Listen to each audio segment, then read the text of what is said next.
Muy buenas tardes a todos. Muchas gracias por acompañarnos.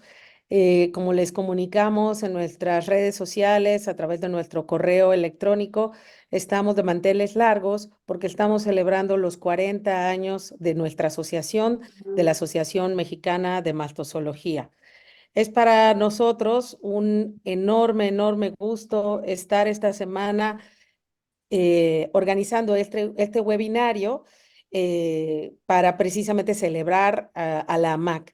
Sabemos que tendremos este año, en el 2024, nuestro 16º Congreso Nacional de Mastozoología que realizaremos en la ciudad de Pachuca, Hidalgo, del 23 al 27 de septiembre, pero como hace un par de días, el 16 de marzo, celebramos este 40 aniversario, que quisimos realizar este webinario Mamíferos de Mar y Tierra para precisamente celebrar en adelanto lo que vamos a celebrar todos juntos de manera presencial en Pachuca, este aniversario más de la AMAC, pero el número 40. Para aquellos que no están o que se están acercando por primera vez a la Asociación Mexicana de Maltozoología, pues les quisiera decir que esta es una organización que surgió hace 40 años sin fines de lucro, que su intención es promover el conocimiento científico de los mamíferos, sus hábitats y conocer aspectos de conservación, de aprovechamiento sostenible de los mamíferos y ser este puente también de la comunidad científica con la sociedad civil y sobre todo ayudar en la toma de decisiones gubernamentales que muchas veces se tienen que tomar en materia de mamíferos. Esta asociación fue fundada por un grupo muy entusiasta de biólogos, en su mayoría, si no es que todos. Eh, Entre ellos está la doctora Londra Castro Campillo, Livia León Paniagua, Silvia Regina Manzanilla Naim, Irán Barrios Rivera, Rodrigo Antonio Medellín Legorreta, Federico Romero Romero, Álvaro Miranda García, Víctor Sánchez Cordero Dávila, María de los Ángeles Canela Rojo, Daniel Navarro López, Esther Romo Vázquez, Juan Pablo Gallo Reynoso, Héctor Arita Watanabe y Rosario Manzanos González. Ellos son los fundadores de esta asociación. La AMAC en estos 40 años ha tenido muchos aspectos que celebrar, también ha tenido momentos difíciles de cambio, de transición, de crisis, hay que decirlo también, como toda asociación, pues tiene problemas de toda índole, pero creemos, los que estamos aquí y muchos que nos van a escuchar, que en estos 40 años, sobre todo lo que se puede percibir es un crecimiento institucional muy notable. Creo que somos una de las instituciones más fuertes en términos, las asociaciones científicas más fuertes de México y queremos seguir así. Hemos tenido muchas mejoras en los últimos años, un cambio de estatutos que nos ha permitido ser más fluido en términos de las finanzas, en términos de los proyectos que pueden entrar a nuestra asociación. Y una de las cosas, uno de los aspectos también más relevantes que tenemos como asociación es que tenemos también publicaciones científicas que son muy conocidas ya por los mexicanos, por los mastozólogos, no solo de México, sino de Latinoamérica y otros países, con tres revistas muy fuertes que ya, pues una de ellas surge en el 2010, la revista Teria, luego en 2020 la revista Teria Notes, que se dedica a notas científicas, y en el 2021 inicia también la revista Teria Ishmana, una revista de divulgación y difusión científica que tiene la finalidad de dar a conocer aspectos importantes de los mamíferos de una manera un poquito más amena, con una escritura, vamos a decir, más relajada, ¿no? Entonces, como pueden ver, les invitamos a que nos conozcan más. La mesa está integrada no solo por 4 académicos, sino con el apoyo de muchas comisiones, de muchas personas que de forma honoraria, voluntaria, sin remuneración alguna, participan para fortalecer nuestra asociación. Ustedes pueden conocer quiénes somos a través de nuestra página www.mamíferosmexico.org y ahí poder sumarse, si así lo desean, a alguna de las iniciativas que nosotros tenemos. Ahí tenemos información de quiénes somos, nuestra misión, nuestra visión y hacia dónde queremos ir. Eh, Este webinario surge también con la intención de fortalecer los nexos de colaboración con otras sociedades científicas. Nosotros también, como AMAC, hemos identificado que es importante relacionarnos con otras sociedades. Entonces, la Asociación Mexicana de Matozoología Marina, AC, la SOMEMA, es otra asociación que incluso tiene un par de años más que la MAC, 42, 43 años de iniciada, y ellos se dedican como contraparte a la MAC un poquito más a la biología marina. Mañana nos va a acompañar la presidenta de la SOMEMA, la doctora Ibiza Martínez Serrano, quien nos va a platicar un poquito más de quién es la SOMEMA, qué realiza, qué actividades, porque también creemos que este foro puede ser muy importante y debe ser muy importante para fortalecer las relaciones entre las asociaciones. Y derivado de esta colaboración, pues hemos decidido organizar este webinario que ya hemos anunciado en nuestras redes sociales. Este webinario consta de 5 charlas magistrales con invitados de muchísima calidad que nos van a llevar día a día a transitar en el ámbito de la ecología, de la distribución, seguramente algunos aspectos de dieta, de mamíferos, no solo terrestres, sino también mamíferos. El día de hoy vamos a dar inicio con el doctor Juan Pablo Gallo, pero el día de mañana vamos a hablar un poquito de monos con la doctora Denise Span. El miércoles vamos a tener un trabajo sobre foca de puerto en Baja California con la doctora Denise Lubinsky. El jueves vamos a tener también una ponencia sobre sífidos de México, uno de los cetáceos menos conocidos, impartida por el doctor Gustavo Cárdenas Hinojosa. Y cerramos con el presidente más reciente que tuvimos antes de una servidora, que es el doctor Enrique Martínez Meyer, que nos va a hablar de mamíferos en la cuenca del río Usumacinta y nos va a dar también un poquito de la perspectiva de la MAC hacia el futuro. Para iniciar el día de hoy, sin más preámbulos, pues estoy muy, muy honrada de poder presentar a nuestro primer ponente magistral de esta semana. Él es el doctor Juan Pablo Gallo Reynoso. Y voy a permitirme leer un poquito, una semblanza, pues muy breve, de lo mucho que ha hecho a lo largo de su carrera académica y dentro de la MAC. El doctor Juan Pablo Gallo Reynoso es licenciado en biología por la Universidad Autónoma Metropolitana. Realizó una maestría en ciencias en la Facultad de Ciencias de la Universidad Nacional Autónoma de México, la UNAM, y posteriormente realizó un doctorado en la Universidad de California en el campus Santa Cruz. Desde hace ya muchos años es investigador titular del Centro de Investigación en Alimentación y Desarrollo en la unidad Guaymas y desarrolla, ya conocido por muchos de nosotros, y espero que si no lo conocían hoy empiecen a apasionarse por el tema que nos va a presentar. Su línea de investigación está enfocada principalmente a poblaciones de nutria de México, de diferentes especies de nutria. Estudia aspectos de su distribución, abundancia, hábitos alimenticios, ecología, genética, conservación. Y no solo aborda el tema de las nutrias, también trabaja con otras especies de mamíferos marinos, como pinípedos, como el lobo fino de Guadalupe, el lobo marino de California y el elefante marino del norte. Tiene una producción muy vasta, con más de 125 artículos en revistas indexadas y arbitradas, tanto nacionales como internacionales, cerca de 36 capítulos de libros, 37 artículos de divulgación y un perdón, una cantidad de estudiantes también muy importante como asesor de tesis.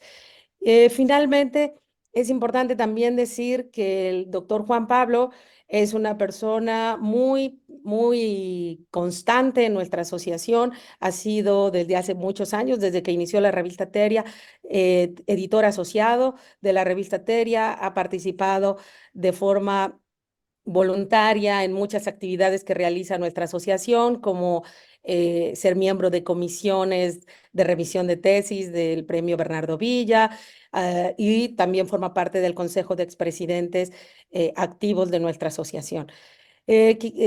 Agradecemos al doctor Juan Pablo su disposición, su gusto para participar aquí. Hay que decir que él es parte de los miembros fundadores de nuestra asociación y el primer presidente que la Asociación Mexicana de Mastozoología hace tuvo. Entonces, como se podrán imaginar, es una persona con una enorme trayectoria, con una enorme disposición para participar en la MAC, y es para nosotros un honor, Juan Pablo, que el día de hoy tú inaugures este webinario.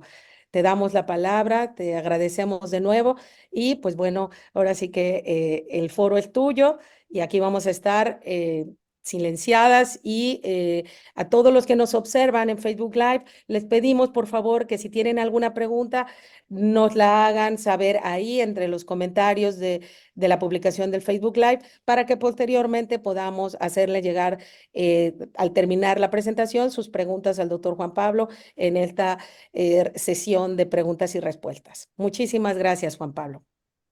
Muchas gracias a ti, Cristina, Cris, por esta invitación. Es un honor para mí estar con las dos asociaciones al mismo tiempo, dos asociaciones que he querido mucho, en las cuales he estado, no muy presente en la SOMEMA, porque muchas veces eran en el mismo año las dos, y pues se me dificultaba poder estar ahí con ustedes, ¿no?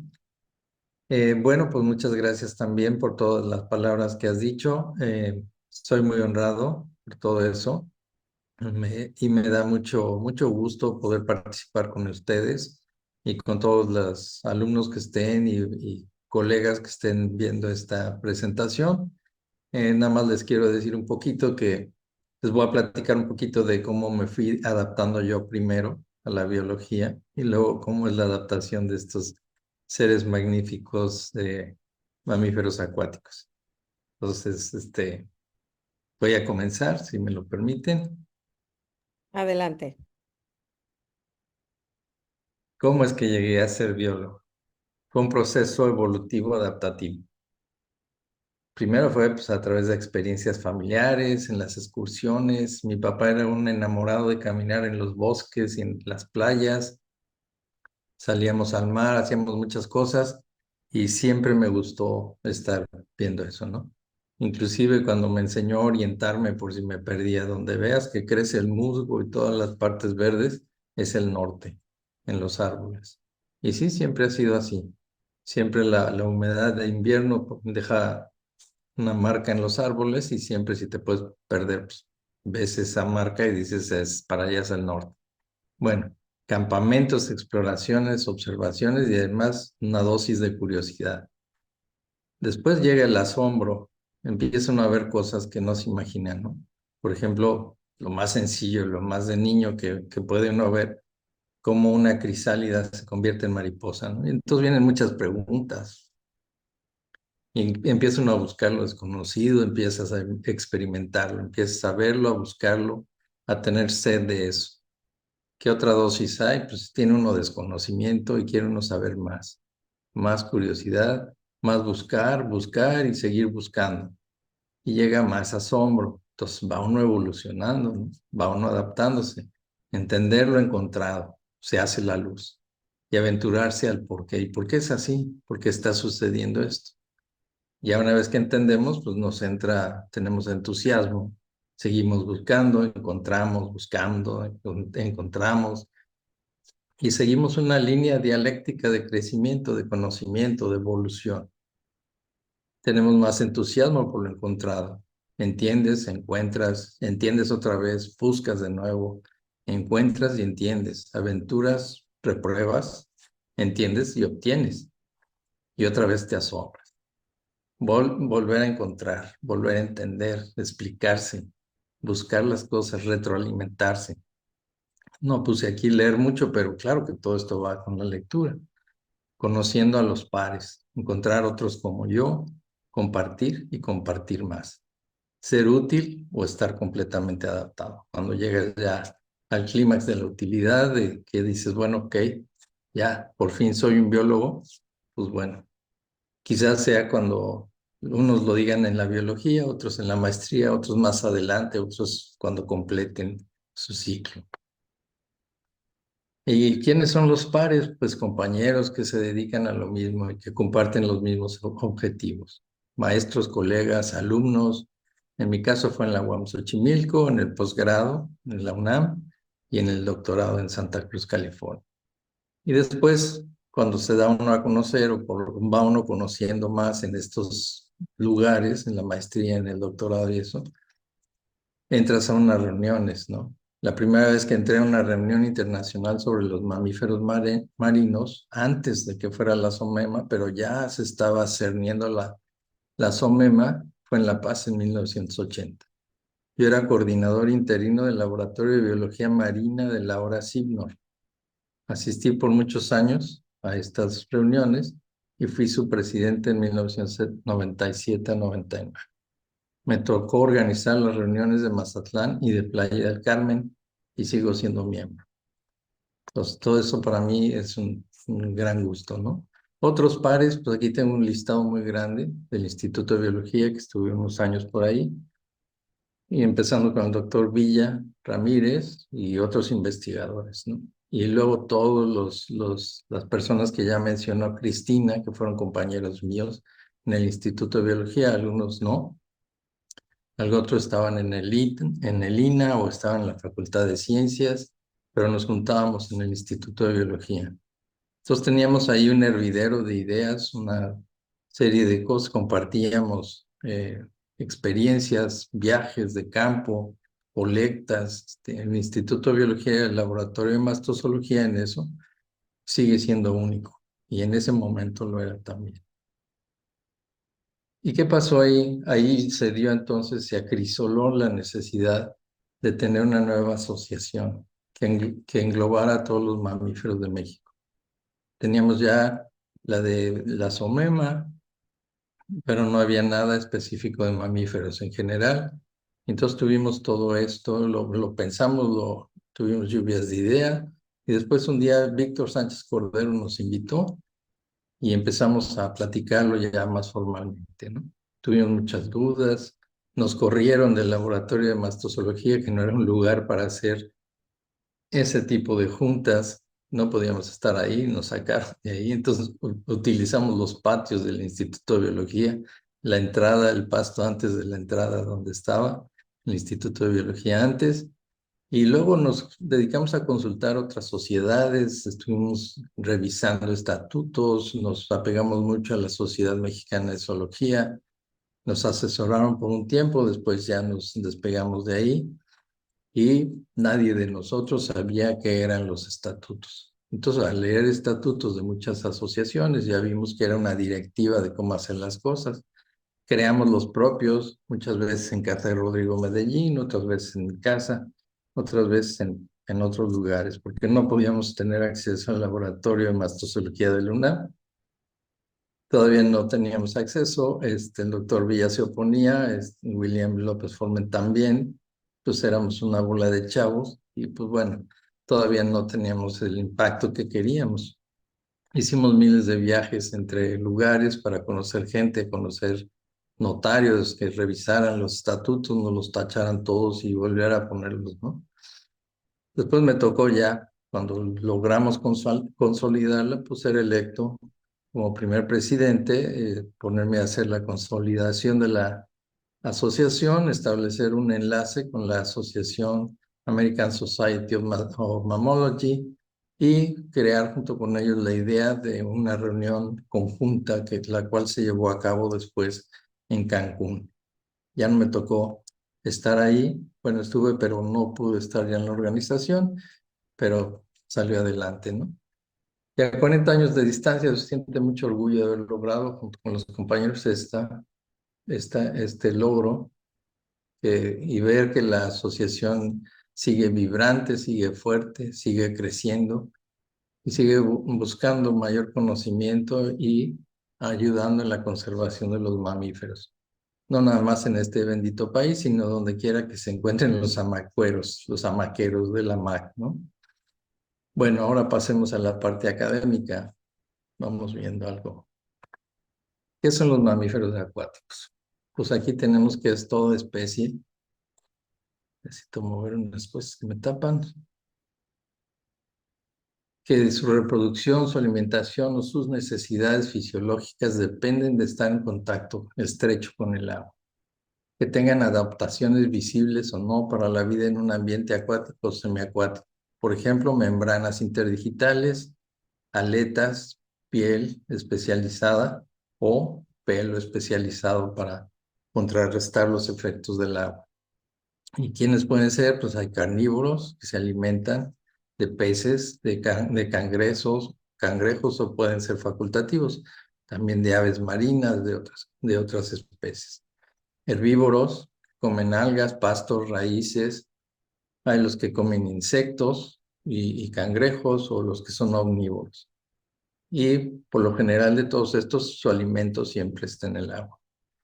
Otras adaptaciones al medio acuático las presentan muchas especies debido a que a la presencia de ríos, humedales, lagunas, lodazales, lagos, esteros y mares son algo muy recurrente en el planeta. Entonces son una gran cantidad de especies que son las que podemos decir que son acuáticas. Y tenemos desde la musaraña acuática, desde la muy pequeña, muy chiquita, de algunos gramos de peso, hasta la ballena azul que pesa muchísimas toneladas, ¿no? Entonces, todos ellos están adaptados al medio acuático. Y esta adaptación, no me voy a meter en paleontología ni nada, sino simplemente se da por el conjunto que tenemos en México, específicamente, de paisajes que tenemos, de fisiografía, de complejidad del, del medio montañoso o en el medio marino, también rocoso, planicies de arena, etcétera, ¿no? Entonces tenemos muchas diversidad en ese sentido de ambientes en los cuales tenemos muchas especies acuáticas en México. ¿Quiénes son los obligados? Por ejemplo, los mustélidos, algunos roedores, los otáridos, los fósidos, los manatís, el oso eh, polar, que es el Ursus marítimos, algunos murciélagos que solo se alimentan de peces, como Myotis vivesi, artiodáctilos, tenemos ejemplos en todo el mundo, hipopótamos, también delfines, los cachalotes, ballenas, ballena gris, los sífidos.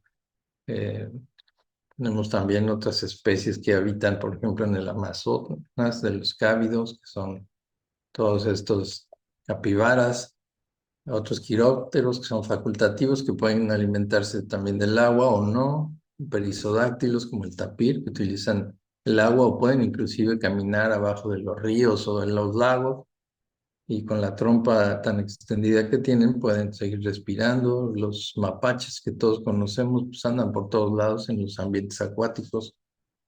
Otros roedores como la rata acuática, la rata almizclera, el tlacuache acuático, bueno, Soris palustris, que está en el norte de México, no de México, de Estados Unidos para arriba, y otros como eh, eh, el jaguar, por ejemplo, que también tiene hábitos muy acuáticos cuando vive en las zonas cercanas al agua.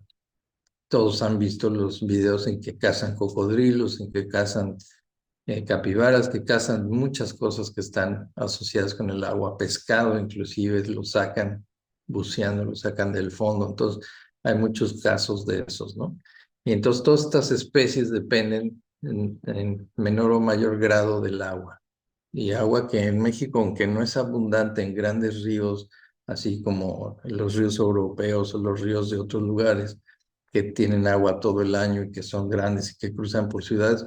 No, aquí los vemos que están en una gran cantidad de riachuelos, ríos, pequeños arroyos, que como son tantos en las sierras madres del país, hay mucha agua, pero es poquita en esos lugares y se junta más abajo, pero no tenemos unas planicies gigantescas. Entonces esas planicies donde se ocupan por muchos animales acuáticos, pero en las zonas de montaña, donde hay más humedad, donde hay más vegetación, donde permanece el agua en pozas y otras estructuras, es donde tenemos una mayor representatividad de algunos de los mamíferos acuáticos de México.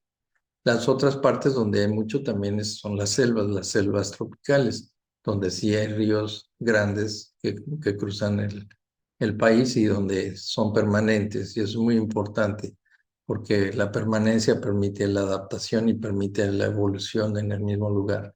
Cuando es muy intermitente, entonces se tienen que adaptar a varias cosas al mismo tiempo y por lo general, cuando son muy intermitentes, entonces son los mamíferos facultativos los que ocupan esa zona. Cuando las zonas son perennes, están los obligados. Entonces, eso es muy interesante irlo viendo para, para ir haciéndonos una idea de cómo es la adaptación de estos animales. Y vamos a meternos un poco también en la conservación y sustentabilidad más adelante. ¿Por qué debemos conocer y conservar estas especies de mamíferos acuáticos? Pues no sabemos todo, ¿no? No sabemos cómo ha sido su adaptación. Sabemos bastante de la evolución, pero quizás nos falta mucho. Y eso en algunas partes de México. En otras partes no tenemos tanto conocimiento. Hay mucho desconocimiento en varios sitios. Hay especies relicto, por ejemplo, pues la vaquita viene siendo una muy sonada.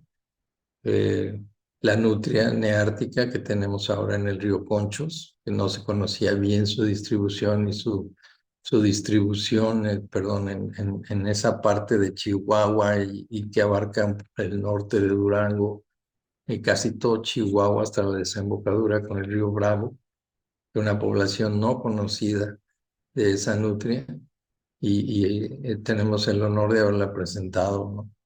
Entonces es muy interesante ver que no es la misma nutria, vive en otro lado, tiene diferencias en pelaje, en hábitos, en comportamiento, todo eso lo estamos viendo, ¿no?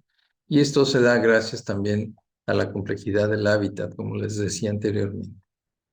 Además, todas estas especies participan de procesos ecológicos en los lugares donde están.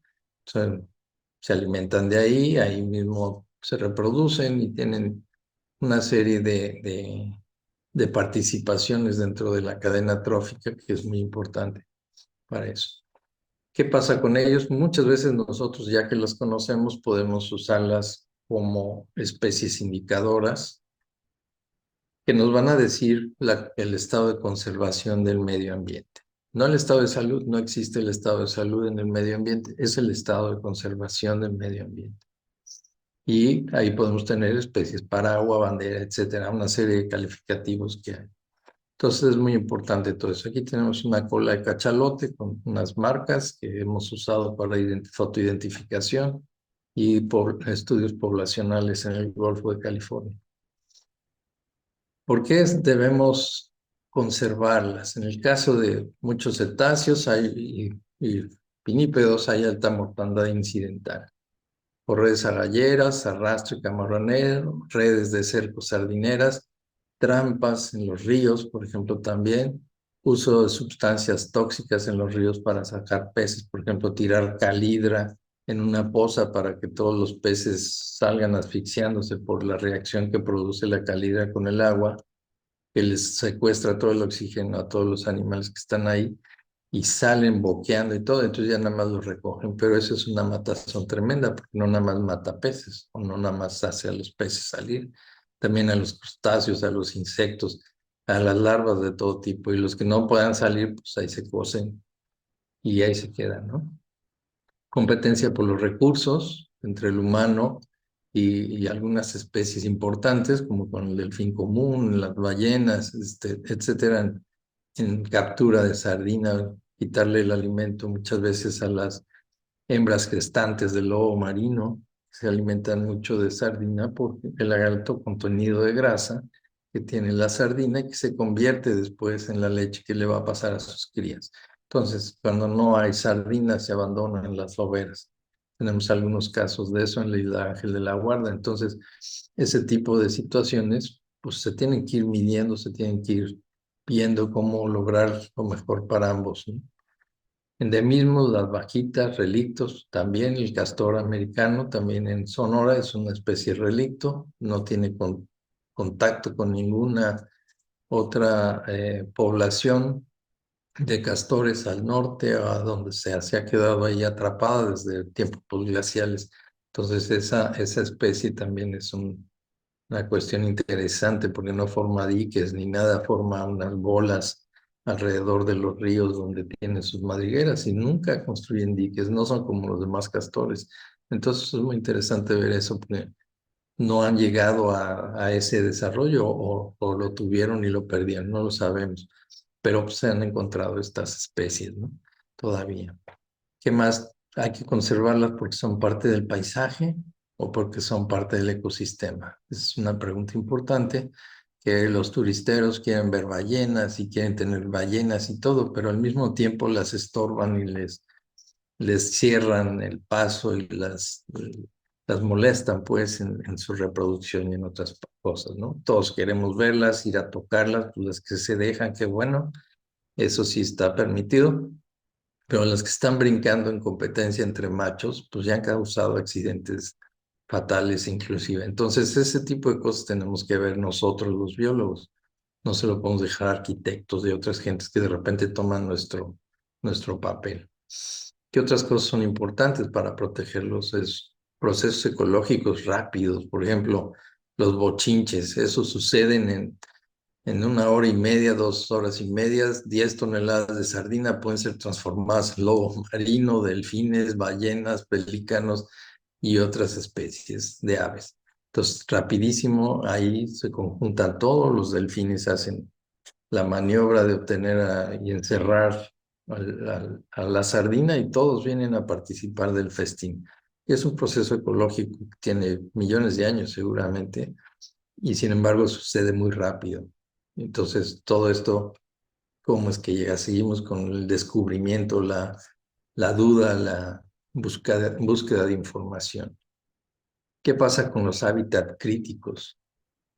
Por ejemplo, cuando se han decretado algunas reservas, no se conoce ni siquiera por qué o para qué. Muchas veces se hace porque hay valores importantes y hay que hacerlo, pero después se va conociendo a profundidad muchas cosas que no se conocían y tiene un valor mayor la reserva. Entonces es muy importante. ¿Qué otra cosa tenemos? ¿Hay que conservar por conservar o hay alternativas de sustentabilidad integral? ¿Cómo le podemos hacer a futuro? Son desafíos muy importantes que estamos teniendo, sobre todo ahora con esta época que vamos todos a las carreras por la producción, por la obtención de mayores beneficios y todo. Entonces parece que es algo desbocado. Tenemos que jalar las riendas de alguna manera y detener algunos procesos. En mi laboratorio hemos hecho algunos estudios de este tipo que nos indican por dónde seguir el camino. Por ejemplo, la captura incidental y mortalidad de especies marinas protegidas por la NOM. Aquí tenemos en Mayes, de pinípedo, del Golfo de California, también del lobo fino de Guadalupe, por ejemplo, con una red tiburonera. Y tenemos, por ejemplo, en la isla San Pedro Nolasco la tendencia de la población en los censos de lobos marinos desde el 95 al 2010. Tenemos más, pero esta está ya viejita la diapositiva. Y vemos cómo va cayendo la población. Esta tendencia se ha mantenido, se ha subido, ha bajado, tiene diferentes situaciones últimamente. También nos hemos ayudado a liberar ballenas, hemos reportado los varamientos y viendo por qué suceden. Muchas veces son por enmayamientos, otras veces son por golpes de propelas de barcos. El puerto de Guaymas es muy importante para cargar muchos minerales que salen hacia Lázaro Cárdenas, sobre todo de hierro para producir acero. Entonces, cada semana es un barco grandísimo, vienen todos los barcos petroleros también aquí, porque desde aquí se distribuye mucho a través de oleoductos, se distribuye hacia el estado y hacia otros lugares, se distribuyen los energéticos también, ¿no? Para las termoeléctricas y todo lo que hay aquí. Entonces hay mucha pesca también, pesca ribereña como esta, y hay mucha incidencia y mortalidad de especies no nada más de cetáceos y de pinípedos, sino también hay peces que no son el objetivo, tortugas también que caen. Entonces hay muchas cosas que suceden con este desarrollo poco controlado de todas las pesquerías, sobre todo. También hemos hecho otros estudios para conocer un poco más, por ejemplo, este recuadro que ven aquí, todo alrededor de la isla San Pedro Mártir, en medio del Golfo de California, es el área que tenía la reserva. Y tuvimos un contrato con varios socios, como comunidad y biodiversidad, para sacar cómo era la fisiografía del lugar y qué especies de la megafauna habitaban ahí. Y esto es lo que obtuvimos después de hacer la batimetría del lugar. Este es el mapa que se tiene ahora de la reserva. Los bordes son los bordes reales de la reserva. Y como pueden ver, está cortada diagonalmente por la batimetría, por la fisiografía de la caída de la plataforma continental hacia las porciones abisales del Golfo de California. Entonces hay lugares que tienen 1,200 metros y hay lugares que tienen 200 metros. Todo eso nos da una diferencia de fauna increíble. Entonces se duplica, por ejemplo, el conocimiento de lo que hay en un lugar, simplemente al conocer mejor las reservas es más fácil hacerlo en tierra, pero en el mar es muy difícil porque a veces se decreta que hasta el fondo marino es la reserva y todo, pero no se conoce nada, ¿no? Entonces ahí encontramos especies de sífidos, una población grande de cachalotes, lobos finos que comen en la parte pelágica del otro lado, de la parte más somera, está el lobo marino, están delfines, toninas, ballenas filtradoras, etcétera. Entonces, todo eso nos dice mejor a partir de las descripciones del fondo qué recursos hay.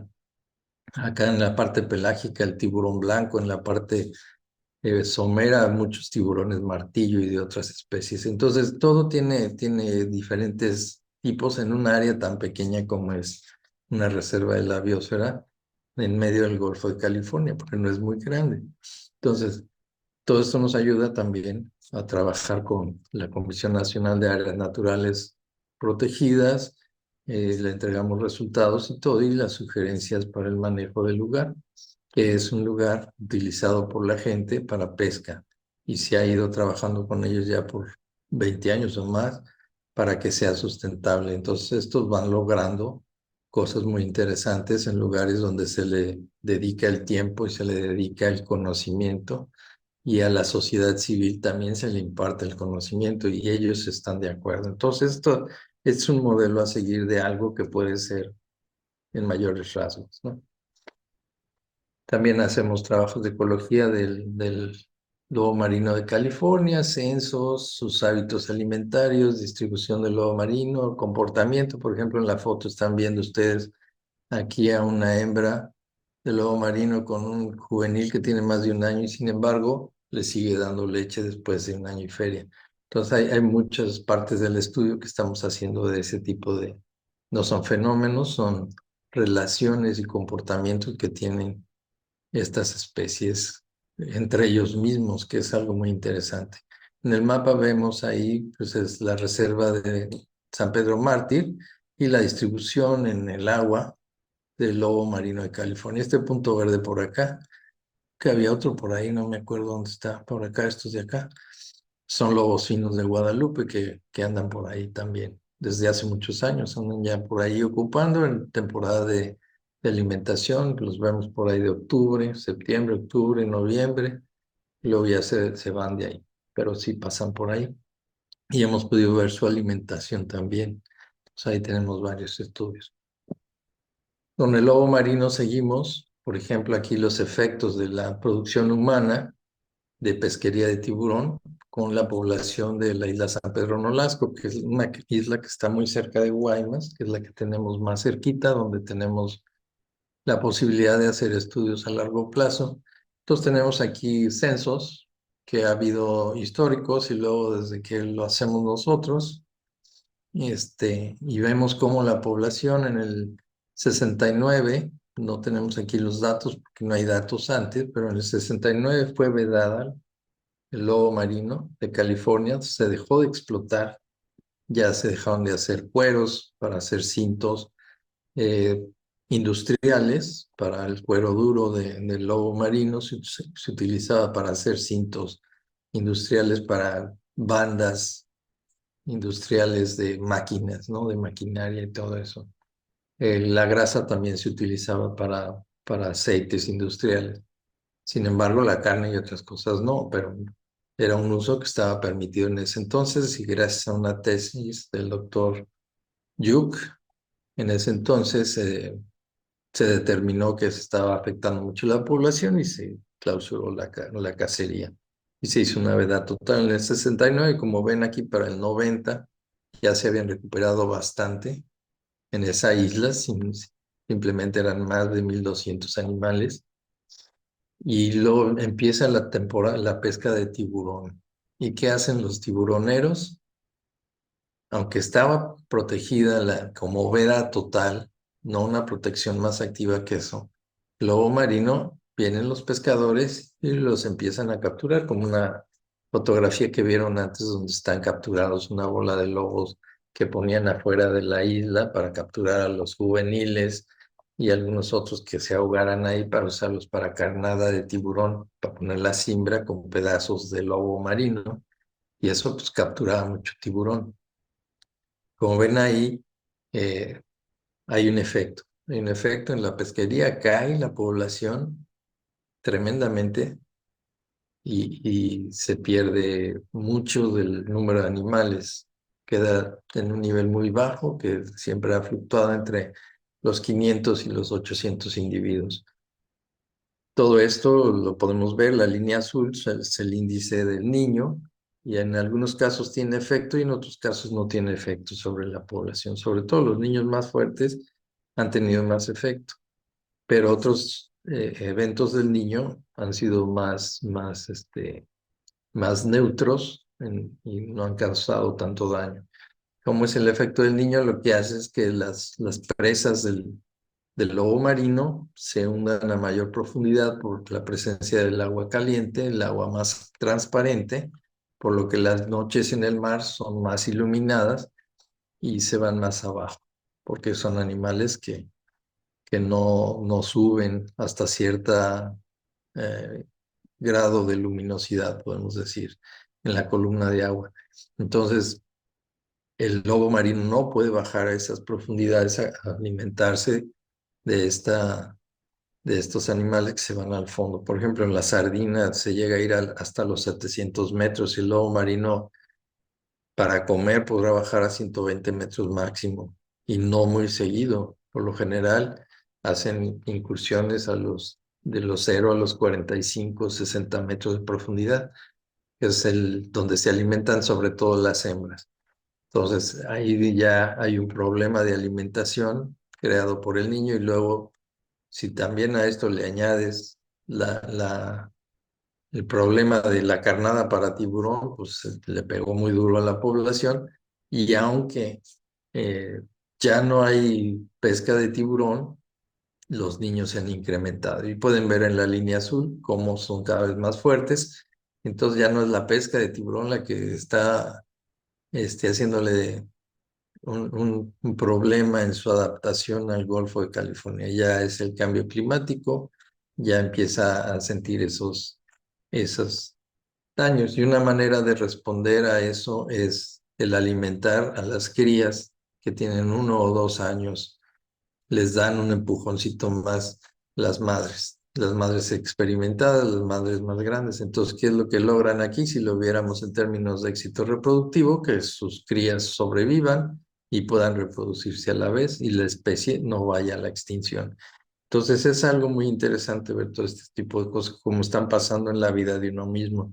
Entonces, sigue uno con las preguntas y encontrando respuestas y fascinándose con esto. Aquí son otras maneras de verlo. Por ejemplo, acá es toda la población, arriba a la izquierda es toda la población de lobos marinos del Golfo de California y la pesquería de la sardina, por ejemplo. Y acá a la derecha es la isla San Pedro Nolasco, comparado también con la pesquería de la Sardina. Y ya esta gráfica de abajo a la izquierda es la población de la isla San Pedro Mártir a través de los años, como ahorita se está estabilizando. Con todo el que hay niños fuertes y niños muy fuertes, que son los puntos más bajos, donde hay una población menor, la población tiene una tendencia estable, a pesar de todo. Entonces, vamos viendo cómo se están adaptando también a estos cambios. La falta de alimento por una u otra causa, por la competencia con la sardina o por los niños que les afectan también. Anteriormente era la pesca de tiburón y ahorita pues ya no sucede. Entonces, esto ya es lo que ha pasado, ¿no? Y podemos ver en la gráfica de la derecha abajo, pues como que los niños se han ido incrementando en una tendencia positiva y la población de los marinos ahí va llevándola. Tiene un bajón muy fuerte en 2014-2015, pero inmediatamente viene una recuperación. Entonces, podemos ir viendo cómo va la población si hacemos estas series de tiempo de largo aliento en las cuales podemos conocer una población de la mejor manera posible.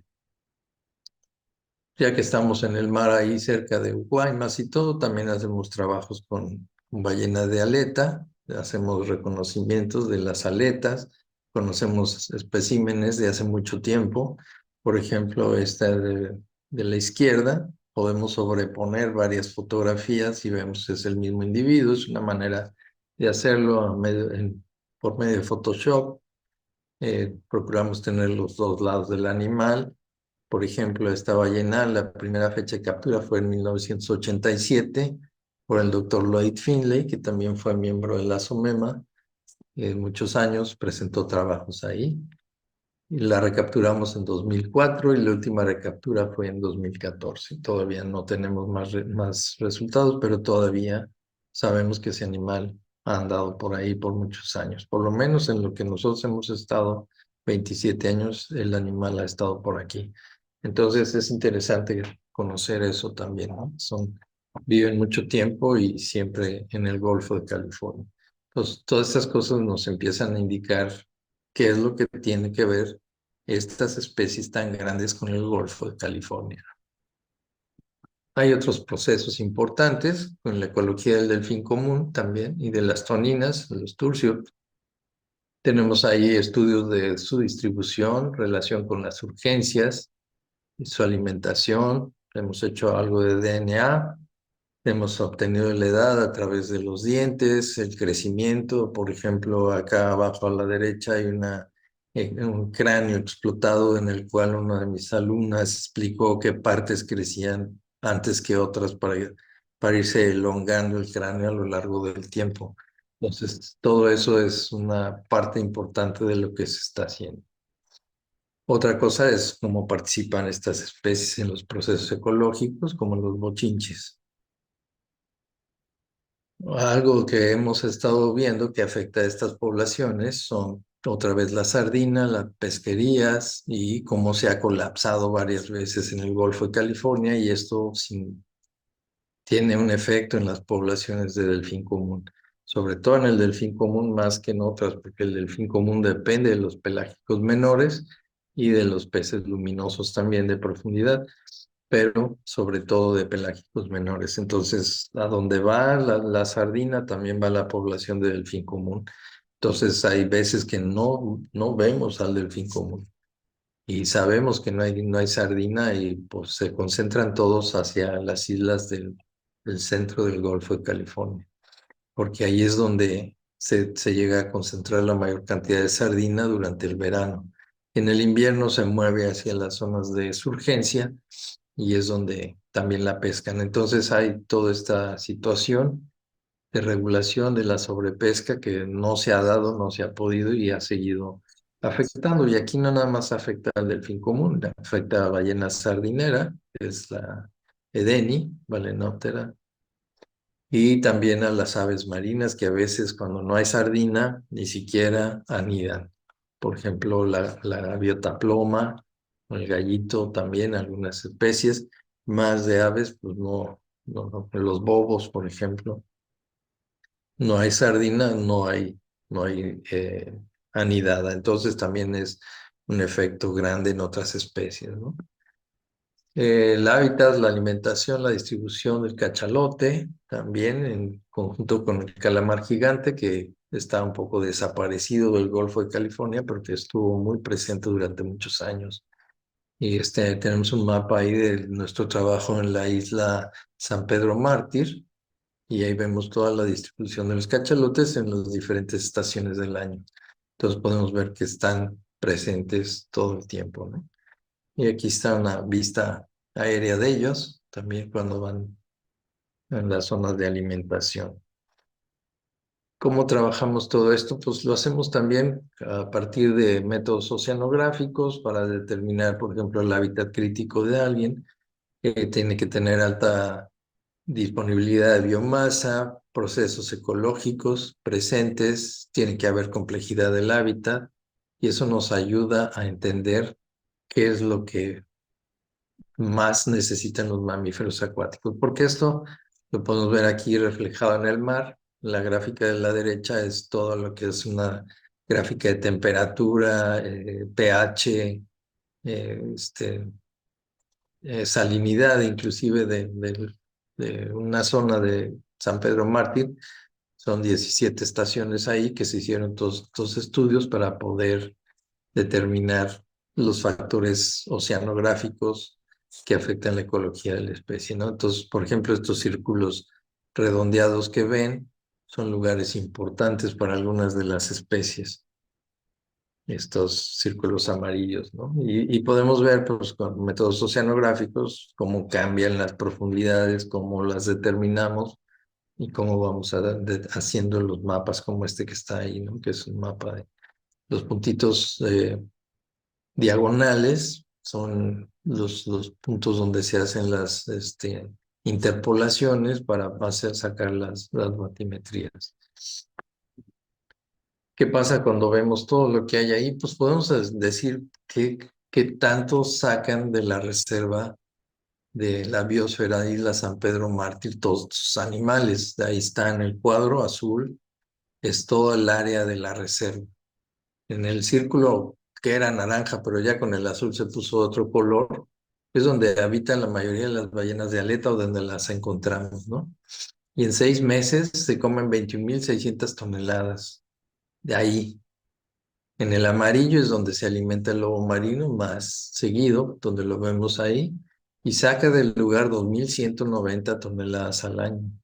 En el verde tenemos los cachalotes con 20.000 toneladas al año, también las toninas, 4.115 toneladas al año, y el delfín común en todo el área, que saca como 7.300 toneladas al año. ¿Cómo lo hicimos? Pues contando los animales, viendo los tamaños, viendo cuáles son adultos, cuáles no, y sabiendo por referencias cuánto come diario cada animal. Entonces, por ejemplo, por ahí dice consumo diario de 4 kilogramos por 6.000 animales. Entonces ya vas sabiendo más o menos lo que se saca al día, al año, etcétera. Entonces tenemos al final de cuentas que el consumo total de estos animales en una reserva de la biosfera son 55.105 toneladas anuales de diversos productos del año. Cuando los pesqueros ven estos datos, dicen, ¿cómo se están comiendo todo? No nos van a dejar nada. Y nosotros lo que hacemos es en las reuniones que hemos tenido con ellos, les decimos, deberían ustedes estar agradecidos. Si ellos comen tan bien, ustedes pueden pescar bien. Si ellos no comen nada y los ves flacos, pues olvídate que vas a sacar nada. Entonces, ese tipo de cosas son importantes, enfatizarlas como debe ser. Y esto, contrastando este consumo total contra la biomasa de estos animales que enlisté aquí, es el 1.64% de su masa, de la biomasa de los depredadores. Entonces, no es tanto. O sea, consumen más de lo que son ellos, pero de todas maneras están contribuyendo a la ecología del lugar. Y nos quiere decir que el lugar es súper productivo. Si estos son los megadepredadores, los tope, pues toda la cadena productiva es importante. Entonces, este es un indicador importantísimo de lo que hay. ¿Qué estamos viendo aquí? Abundancia y disponibilidad de alimento en un lugar altamente fisiografía muy compleja, con una serie de procesos que se dan ahí por lo mismo de que es compleja la fisiografía, no es una planicie, tiene ahí corrientes submarinas, corrientes marinas, procesos de surgencia, una serie de cosas muy importantes, que es lo que se debe cuidar y, por ejemplo, es un ejemplo importante de cómo se cuidan estas cosas y cómo se puede tener un lugar que está produciendo cosas importantes para el Golfo de California, ¿no? Y es un área pequeña, o sea, si nos echáramos el cálculo de todo el Golfo, nos iríamos para atrás de lo que se está consumiendo en el lugar. Y si todavía le metemos el consumo de los humanos, pues bueno, nos podemos asombrar bastante, ¿no?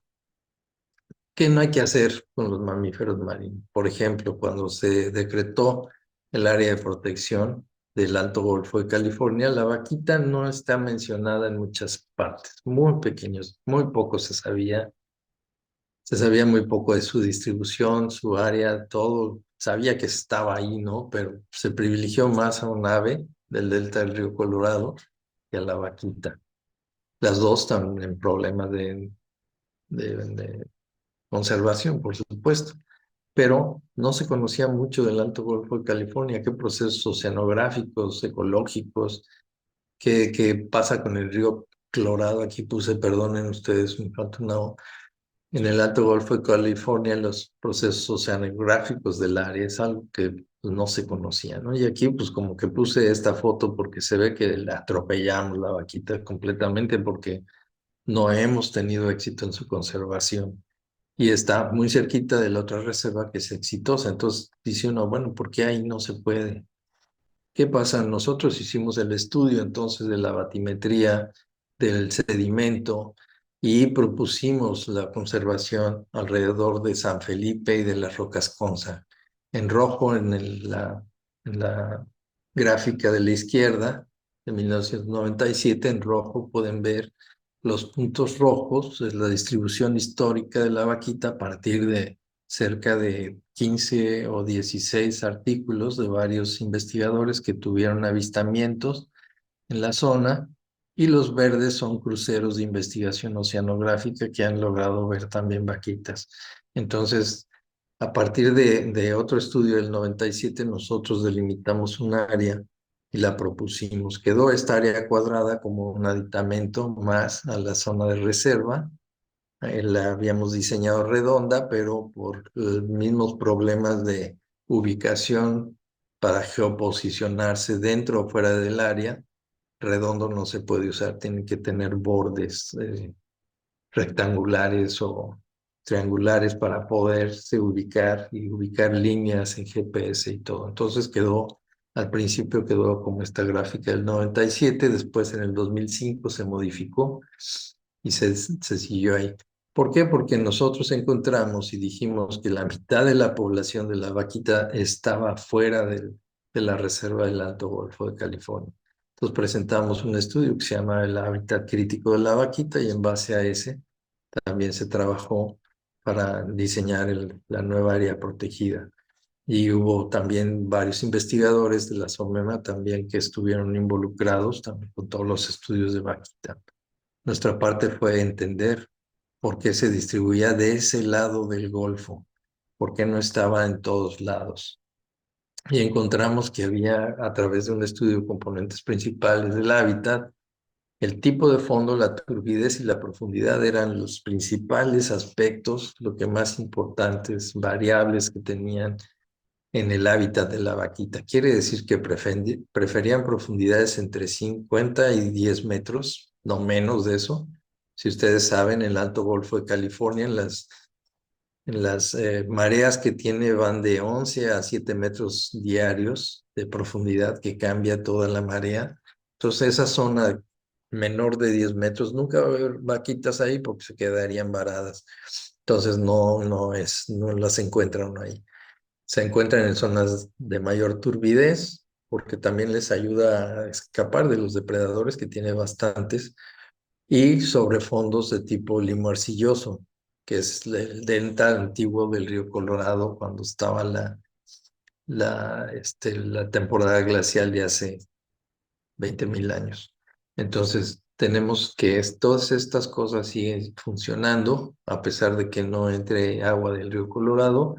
Las vaquitas siguen ahí, ese es el hábitat que deben estar, porque en las zonas arenosas hay pocos registros de la vaquita. Ahí donde dice tipo de fondo, el 1, 2, 3, 4 y 5, uno es limoso, 2 limo arcilloso, 3 con conchal, 4 ya con arena y conchal o limo, y el quinto es arenoso. Entonces, como pueden ver, es muy importante qué cosas prefieren las especies que vas a proteger para que haya una conservación efectiva. No nada más tirar una línea y decir de aquí a acá y ahí está, ¿no? No, sino que hay que hacer lo que ahora se llaman estudios previos justificativos, que muchas veces se hacían anteriormente, pero faltaban algunas cuestiones de investigar. Ya nos dejamos el mar un rato, nos metemos a la tierra. ¿Y qué pasa con otros cuerpos de agua? Por ejemplo, aquí tenemos una vista del río Yaqui, después de la temporada invernal, en las lluvias, y hay mucha agua, ¿no? Y de repente esto que vemos así de mucha agua, a veces está completamente seco, ¿no? Entonces, un río que no era intermitente, era perenne, tenía agua más o menos todo siempre, pero ahora hay 3 presas que regulan su funcionamiento para zonas agrícolas y producción de energía eléctrica. Entonces está muy manejado por el humano y está muy impactado por especies introducidas también. Entonces, pocas cosas se conocían cuando se hicieron obras de este tipo, ¿no? ¿Qué hay ahí en este río Bavi-Speyaki? Hay endemismos, ¿no? En algunas zonas de Sonora, por ejemplo, Londra canadensis Sonora es del río Colorado.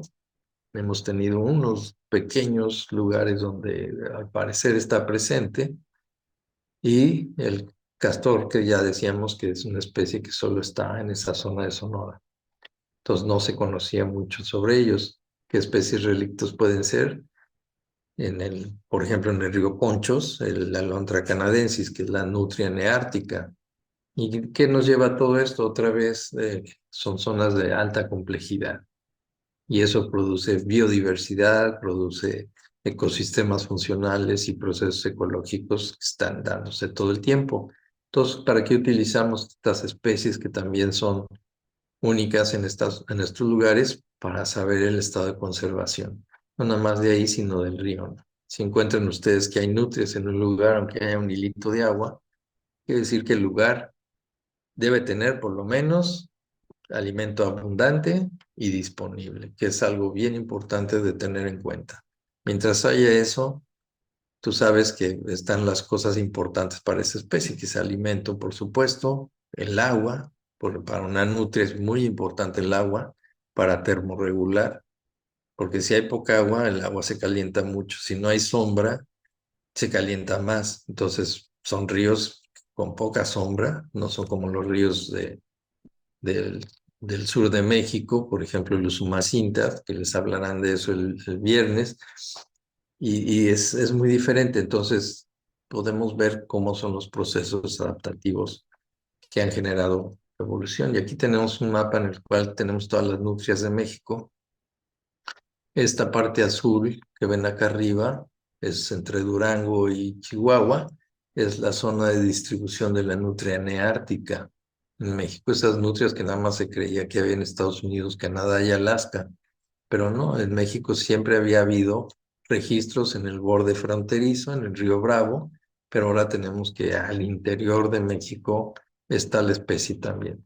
Toda la zona con la línea verde es la zona neotropical, donde está la nutria neotropical, y en la península de la Baja California podemos ver la distribución de la nutria marina con registros en azul de la nutria marina en México. Entonces, hay algunos históricos, otros recientes, no están diferenciados, igual que los que están aquí de la nutria. Los puntos rojos que vemos ahí son históricos de la nutria neotropical, los amarillos son fósiles de la nutria neotropical, y hay un puntito dorado por ahí en Zacatecas que viene siendo un fósil de una nutria marina también. Entonces tenemos mucha información sobre eso y hay más que buscarle porque hay muchos lugares donde todavía no se sabe mucho de estas especies. Inclusive en el DNA mitocondrial se ha encontrado que hay tres poblaciones diferenciadas a nivel de matrilineal. Todavía no tenemos una perfecta definición de dónde, pero las del noroeste son diferentes a las del sur y que son diferentes a las del Golfo de México. Entonces hay diferencias en una población de nutria neotropical, vemos tendencias a la especiación. Entonces todo es muy interesante, todo esto de lo que se va encontrando. Bueno, aquí rápidamente lo que hacemos en Sonora, hay 5 ríos importantes, los recorremos, y buscamos los rastros de la nutria. Ahora tenemos cámaras trampas en algunos de ellos, mis estudiantes trabajan en eso, yo también, y podemos ir viendo qué lugares ocupan, desde las zonas muy altas en Sonora hasta casi el nivel del mar, ¿no? En algunos lugares, inclusive en zonas de manglar como sucede en Campeche y en otros lugares donde las nutrias están presentes en aguas salobres y en zonas de manglar. Entonces también acá se comporta de manera similar. Esta es la especie que hacemos, bueno, ahí está ya algo de crecimiento de los individuos y ahí están monitoreando una madriguera que anda por ahí de nutria en uno de los ríos. Y como ven, hay cañones y hay entradas como esta que es como una bahita así dentro del río y hay cosas importantes que analizar. El castor, aquí está un ejemplo. Hay solo 60 sitios que nos indican la presencia del castor en el río Bavispe, en la parte alta. El río está interrumpido por una presa que se llama La Angostura y abajo de la presa La Angostura no hay más registros. Está el hábitat como está arriba igual, pero en la construcción de la presa algo pasó que se dejó de tener castores hacia abajo. Entonces eso es un proyecto, por ejemplo, a futuro de reintroducción de especies, de recuperación de lugares. Está todo listo para que regrese el castor. Y aquí, como les decía, no hacen diques ahí, hacen estas bolas con ramas y todo donde viven. Y ahí ya llevan su comida, la dejan abajo en el agua y todo, pero nunca hacen un dique. A quienes sí se los hacen es cuando desvían agua a los agricultores, les tapan a veces el agua y allá andan maldiciendo al castor por eso, pero pues bueno, ya saben que no es un daño grande y nada más con que revisen sus acequias y ya lo quiten, no pasa más. Con el lobo fino de Guadalupe hemos trabajado también. Lo último que hicimos fue el marcaje de crías para conocer sus desplazamientos y hemos encontrado crías de lobo fino que han llegado cerca de Vancouver, hasta esa zona de allá. Entonces, en un año y medio se les han encontrado hasta allá, desgraciadamente ya varadas o muertas. Una de ellas salió en el estómago de una orca, inclusive, entonces sabemos que son parte del ecosistema. Entonces, que también están en los procesos ecológicos presentes y pues bueno, ni modo. Pero es interesante poder marcarlos y saber qué pasa con ellos, a dónde se van, qué tanto se desplazan y qué hacen por allá, ¿no?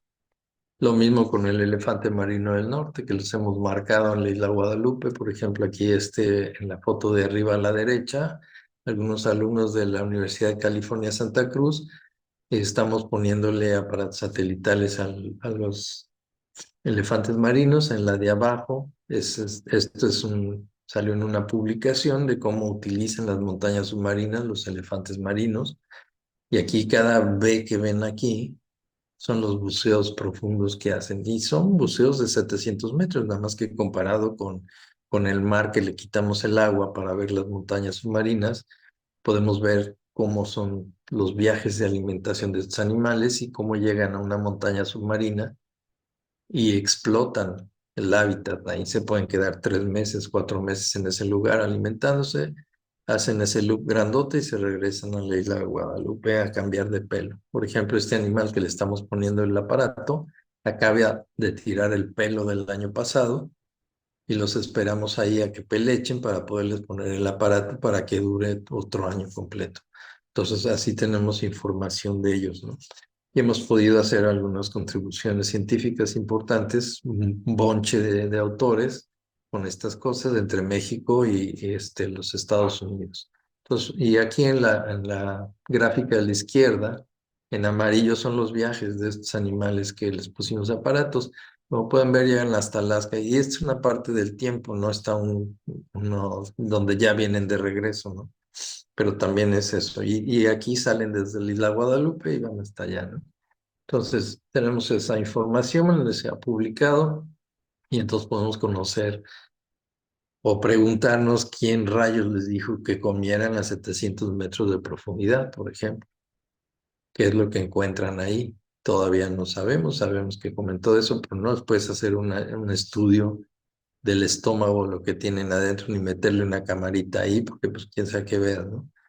Pedazos de cabezas de calamares o picos de calamares, o entonces a ver, ya habrá alguien que diseñe algún aparatito de eso y podamos saber qué está comiendo en el trayecto y se comunique con el satélite y nos pueda mandar la información, sería algo muy interesante, pero también son grandes comedores y seguramente en la explotación de esta montaña submarina, que la pueden buscar en Google, Pratt Seamount, ahí está su localización, y dice que su altura desde la base, que son 3.700 metros, su altura está a 710 metros de la superficie del agua.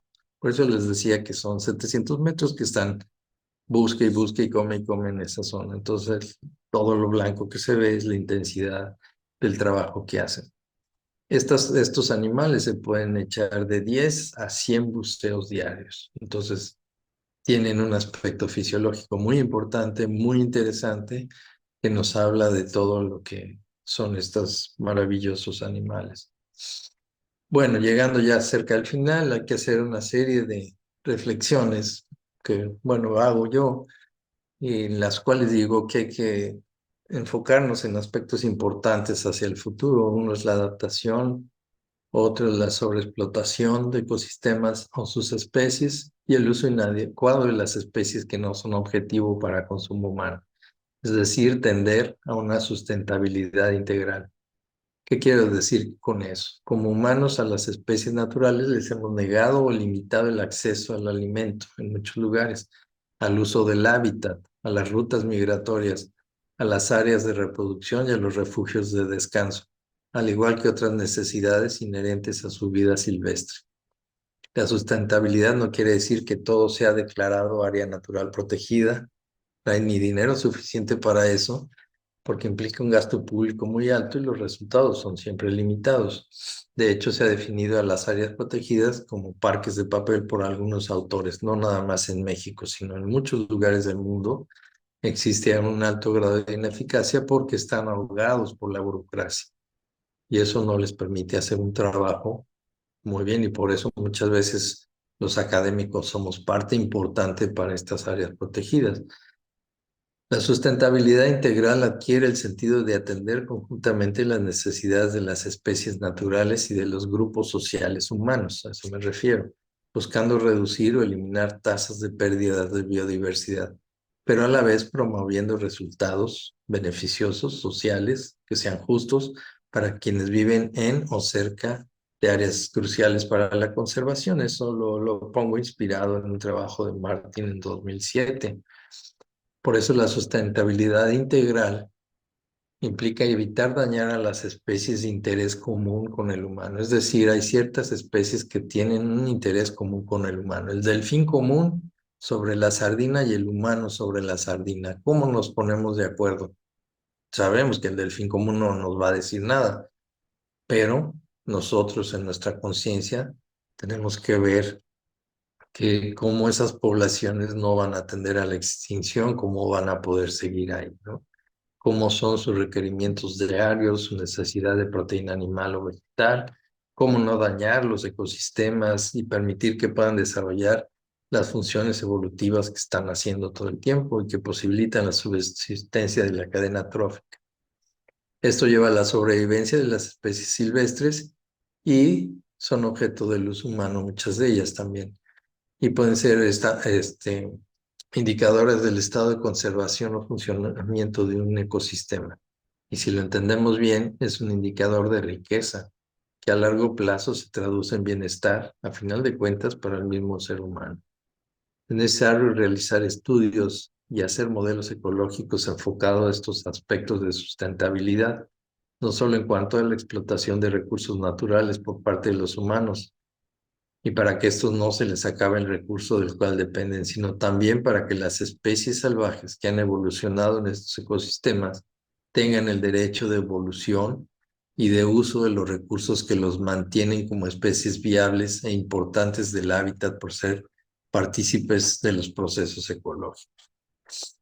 También es necesario hacer estudios de índole social y de percepción de los ecosistemas por los usuarios humanos, que sean partícipes de este uso y vigilantes de su funcionalidad para mayor bienestar de la fauna silvestre pues, y del mismo ser humano.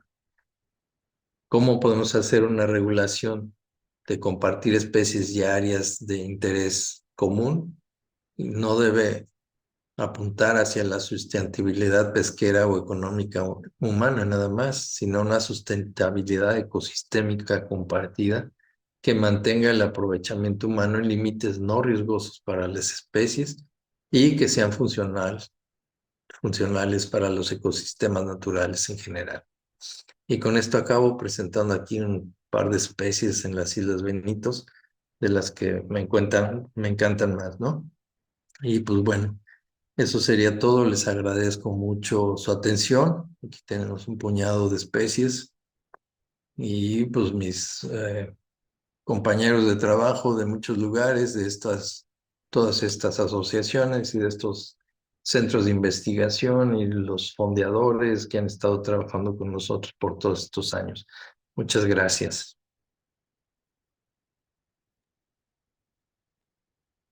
Muchas gracias, Juan Pablo. Muchas gracias a todos los que, como bien dices, han colaborado contigo para poder hacer todas esas investigaciones posibles. Tenemos muchos comentarios en el Facebook. Celia, no sé si quieras hacer algunos comentarios, si puedes. Sí, sí, claro. Bueno, varios, Guillermo Valderas Vega, te manda muchos saludos desde Santiago, Miahuatlán, Puebla.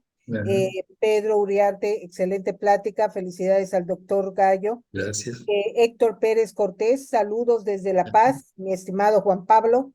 Ay, Eh, Miss Lene Ferreira, eh, igual te envía saludos. Rubén Fernando Alvidres, saludos, doctor, desde Hidalgo de Parral, en Chihuahua. En estos días se pone de acuerdo contigo para algo.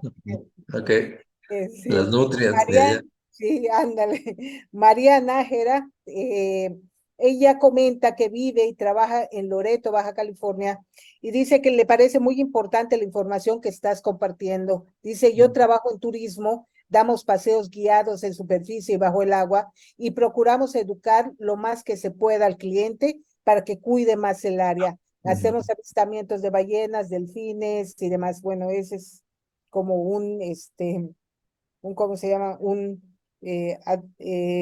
Anuncio. Comercial, un anuncio. está bien, Y bueno, Lázaro te manda muchos saludos, muchas gracias por esta charla gracias. y le gustaría pedirte que nos cuentes un poco más sobre la extinción de la foca monje del Caribe y Ujú, cómo aquella experiencia puede ayudarnos a proponer mejores estrategias de conservación de mamíferos asociados al medio acuático. Y yo le podría agregar, bueno, que junto con las experiencias que tenemos con la vaquita marina también, cuáles son estas estrategias que tú o cuáles son estas pautas que tú sugerirías ujú. para mejorar esta situación. Mira, con respecto a la foca monje, es una historia muy interesante porque viene desde tiempos de la conquista, pero si tienen oportunidad de ir al Museo de Antropología en la Ciudad de México, hay un salón donde hay unos labrados y unas pinturas copiadas de Teotihuacán, y ahí está precisamente en varios puntos, ahí está dibujada la foca monje y se ve perfectamente su silueta, su forma, junto con muchas otras especies de la fauna mexicana. Entonces, desde entonces ya se tenía conocimiento de eso, ¿no? Y no es de extrañar que haya tantos lugares que se llaman Punta Lobos, Isla Lobos, todo esto en el Golfo de México y en el Mar Caribe mexicano. Entonces, todas estas especies, pues es de tropical, Monacos tropicalis, viven en zonas de arrecifes, no nada más coralinos, sino también rocosos, que es donde explotaba su alimento. Entonces, de eso en el Gran Caribe hasta Venezuela, pues estaba la distribución de la foca monje. ¿Qué pasa en México? Pues bueno, se va acabando en todos lados, la van usando, va creciendo las poblaciones de gente en las islas, van acabando con ellas así como van acabando con las tortugas, es igual. Es una especie que sale a vivir en la playa y pues cuando no tiene presencia de humanos en mucho tiempo, son especies muy dóciles. Es algo que se ve en las Galápagos con el lobo marino. Tú puedes caminar ahí al lado de los lobos marinos y no, no se van ni nada, ¿no? Si acaso te ven y todo. En cambio, no puedes hacer eso en México porque apenas pones un pie en la playa, toda la desbandada que se va al mar. ¿Por qué? Pues porque los hemos cazado, y la parte de los sobrevivientes se adaptaron a ver al humano como, como ve una gacela a un león. Pues ahí viene el depredador, córranle, ¿no? Y entonces es lo que sucede. ¿Qué pasa con la foca monje cuando hicimos estudios para tratar de encontrarla por última vez en 1984? Fue porque en 1978 yo andaba de estudiante en barcos camaroneros en la sonda de Campeche y el capitán del barco, que estaban arponeando delfines para hacer carnada para tiburón, yo no podía decir nada entonces, porque era estudiante y si decía algo me tiran en medio del mar, ¿no? Entonces olvídalo. Entonces, pero yo vi todo ese proceso, lo viví. Y decía el capitán, no, el lobo es mejor como carnada que que el bufeo, que es el Turcius truncatus, ¿no? Que es la tonina. Bufeo le dicen en Campeche. Entonces, y yo le pregunté, bueno, y esas ya, pues ya no hay, ¿no? Que no, dice, allá en Cayo Triángulos todavía se llegan a ver algunos. Estamos hablando de 1978. Para 1984 pudimos hacer un crucero a esa zona con el doctor Bernie Leboeuf y el doctor Carl Kenyon, el doctor Villa y un servidor y Álvaro Miranda también nos acompañó y otros investigadores de aves sobre todo y encontramos huesitos nada más que están en la colección mastozoológica nacional, pero nada más ya no encontramos ningún animal vivo ni trazas de nada, pero esos huesos que encontramos todavía tenían ni siquiera 10 años, entonces para 1984 todavía había habido alguno que otro que andaba por ahí, ¿no? Entonces todavía tienes la esperanza de que se vea algo, ¿no? Pero no, pues ya definitivamente no se han vuelto a ver en ningún lado, hay mucha buceo y muchas cosas en estos lugares ahora y ya no hay nada, ¿no? Entonces, desgraciadamente, pues, todavía estuvimos cerquita de un punto donde pudimos haberlo recuperado, pero pues no, no se llegó a tiempo, no se llegó, no había voluntades, no había mucho desconocimiento y no pudimos hacer nada. Desgraciadamente, esa especie se nos fue cuando pudimos tenerla, ¿no? Entonces, bueno, ni modo. Así pasan las cosas y pues bueno, ahorita el antropoceno pues es un problema muy grande, no he hablado mucho de eso, pero es un problema muy grande para todas las especies, ¿no? Para la vaquita pues ahorita es la siguiente en la lista y pues no queremos que suceda, pero también están metidos ahí los mafiosos y ese es el problema más grave que hay, porque ya no nada más dominan el área por la pesca de totuaba, sino a todos los pescadores que tienen panga les cobran piso. Entonces es un problema muy grave que con la inseguridad que hay, pues es muy difícil estar en la zona, ¿no? Y trabajar en vías de esta especie. Todavía vemos que hay vaquitas con cría, todavía hay esperanza, pues puede ser más de las que se cuentan, pero es una esperanza. Y esperemos que esto cambie en algún momento, se pueda hacer algo para poder realmente salvaguardarlas, ¿no? Y lograr que el lugar sea salvaguardado y se use así como un lugar de conservación para ningún otro uso, porque si no, pues la vaquita pones un pañuelo y se enmaya en el pañuelo, entonces es un problema grave. ¿Por qué? Porque la vaquita no anda con el radar prendido como mucha gente cree todo el tiempo, que va a encontrar un obstáculo, no, lo utilizan cuando van a comer, cuando están entre ellos, ¿no? no es igual que las toninas, hacen lo mismo. Entonces, cuando se interesan en algo y van a buscar comida, pues van a ir radiando, ¿no? Y van buscando. Y ahí si ven una red, pues les sacarán la vuelta, pero cuando van nadando y se van desplazando, pues no hay nada que les indique a ellas que hay un obstáculo. Entonces, para que evolucionen y entiendan lo que es un obstáculo como una red, pues son 100,000 años, ¿no? Por lo menos. Pues no hay tantas vaquitas como para que aguanten tanto tiempo. Entonces, se va a extinguir por eso. Si no hacemos lo que debemos, pues se nos va a ir también. Desgraciadamente no me gusta ser así de mala vibra, pero pues está muy difícil, pues el problema. Se le debió haber echado un montón hace muchos años, con muchos estudios, un centro de investigación de la vaquita, una serie de cosas que se propusieron y no se hicieron. No se hicieron y se debieron hacer para poder entender, o sea, buscar y entender lo que desde el principio, ¿no? Para asombrarnos y seguir buscando y entendiendo. Así es. No sé si le di respuestas, me fui muy largo.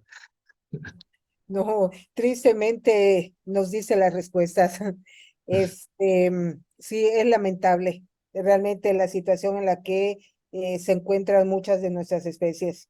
Em, Vargas, perdón, dice, fue una charla muy interesante y él tiene una duda con respecto a cuáles son los métodos de monitoreo más efectivos para organismos cuyo número poblacional es tan bajo como la vaquita marina. De antemano, muchas gracias, doctor. Comenta. Pues miren, ahí se trató de hacer, trataron de, bueno, atraparon alguna hembra en algún momento dado para ponerle instrumentos y ver qué hacían y a dónde iban. Y desgraciadamente el animal murió por estrés. Entonces, falta mucho conocimiento para tratar esos animales y no estamos empleando el conocimiento que ya tienen en Holanda y Alemania sobre marsopas, que han hecho esos tipos de estudios y nada más nos enfocamos a Norteamérica en lugar de enfocarnos a otros lugares donde hay información, donde podemos obtener inclusive socios para hacer este tipo de trabajo porque la vaquita sigue siendo una marsopa, será especial y lo que sea, pero su fisiología, su anatomía, el área donde vive es muy parecida a donde viven otras marsopas. Entonces, aunque es endémica y es muy diferente a las demás en muchas cosas, que otro día podemos hablar de todas las adaptaciones que tienen para vivir en una lavadora, que es el Alto Golfo de California en cuanto a los giros turbulentos y batimetría y todo lo que se mezcla ahí, cómo vive la vaquita en una zona tan dinámica. Entonces, todas las vaquitas viven en zonas también dinámicas de altos cambios de marea, de muchas cosas, ¿no? Muy costeras, no son oceánicas, no viven más allá de los 50 metros de profundidad, que es su límite aeróbico de buceo, no pueden bucear más porque son chiquitas. Todas tienen un metabolismo muy acelerado, quiere decir que tienen que comer mucho. Entonces viven en zonas ricas, biodiversas. Entonces, todo eso son lugares donde monitorear y partes que hacer para saber cómo está ahí.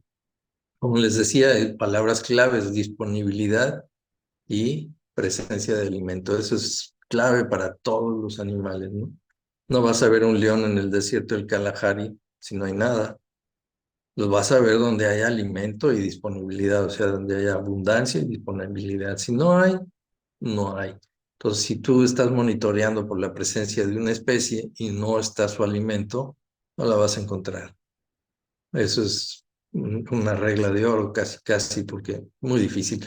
A menos que haya cambiado de alimentación y todo, entonces por lo pronto ya no va a ser la misma especie, eso es lo que te produce especiación y adaptación a largo plazo. Entonces, hay que ver todos esos puntos para hacer monitoreo. Lo ideal en la vaquita es que se pudieran atrapar, se le pudieran poner satelitales, saber cómo bucea, cómo se mueve, hasta dónde están sus rangos individuales de distribución, para decir, ¿se presta o no la reserva a protegerlos como debe ser, ¿no? Entonces, todo eso es algo que es falta de información, por supuesto. Adelante, Cris. Mm, Gracias, Juan Pablo. También Laura Vázquez te manda muchos saludos desde Ciudad del Carmen y te dice que siempre se aprende mucho de ti y que está muy honrada de colaborar contigo. Yo tengo nada más una duda. Mencionaste durante tu plática de esta circunstancia pues azarosa en la que le pusieron un radio, si bien entendí, a un león marino o una foca y que esta fue depredada por una orca. Ajá. Este transmisor se quedó dentro de la horca y así se dieron No, cuenta. fue marcaje con marcas de Ah, ya, plástico. ya, de Sí, plástico. porque eran crías y entonces pusimos chorrocientos marcas a muchas crías para saber a dónde se desperdigan durante 3 años, para saber hasta dónde iban. Y entonces sí tenemos unas que ahorita las vemos ya de juveniles, subadultos, en el Golfo de California hemos visto, de las que marcamos hace algunos años, y otras todavía nos llegan registros de Seattle, de Los Ángeles, de algunas partes de California, pero muchas de ellas ya perdieron la marca porque viven en la zona rocosa que es la Isla Guadalupe. Entonces, o la marca está ahí, pero ya está toda lijada, ¿no? Pues Ujú, también eso es un limitante de estos marcajes, por lo menos cuando son chavitos, chiquitos, pues se puede ver mucho. Ya que crecen y que son más pesados, pues la marca se erosiona. Entonces ya no hay marcas que duren mucho. Así fuera de metal, también le pasaría lo mismo. Entonces, pues ahorita hasta ahí vamos. Si pusiéramos puras satelitales a 300 crías cada año, no, hombre, la fortuna que necesitamos para eso tendría que ser nuestro patrocinador Elon Musk, yo creo, porque ajá. de otra manera no lo podríamos hacer, ¿no? Sí, Perfecto, pues muchísimas gracias. Ya tenemos muchas otras felicitaciones ahí muchas gracias. en el WhatsApp, en el Facebook, perdón. Ahí mismo te vas a poder dar cuenta. Ujú.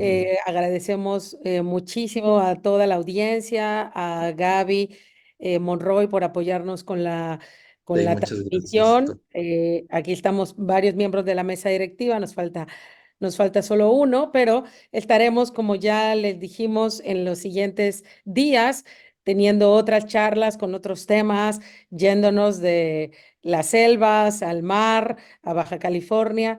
Pues esperamos contar con la presencia de todos ustedes. Ha sido pues una charla muy interesante. Recuerden que esta charla va a ser descargada y cargada en nuestro canal de Facebook. Entonces ahí mismo van a poder también verla, además de en el Facebook Live por el momento. Y pues agradecemos a todos su participación, sus likes y nos vemos mañana con Denise Span hablando de monos. Muchísimas gracias a todos. Muchas Gracias. gracias, Juan Gracias, Pablo. hasta luego. Gerardo, Gracias, Juan saludos, Pablo. Celia, Saludos, Gaby, Chris, muchas gracias. hasta Saludos luego. a todos, muchas gracias por estar Buenas presentes. noches. Buenas noches. Buenas noches.